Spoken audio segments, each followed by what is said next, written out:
As EHS leaders, you're responsible for safety across multiple sites, shifts, and contractors. But incident data often arrives late, incomplete, or scattered across systems. When reporting is delayed, trends stay hidden and risks compound quietly. By the time patterns emerge, the opportunity for prevention has already passed. Leading EHS teams are moving incident reporting closer to the moment it happens.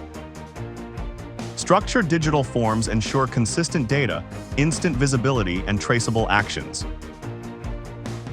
This shift enables proactive safety management, not reactive reporting. Join our live webinar to see how EHS leaders modernize incident reporting to strengthen compliance and prevention.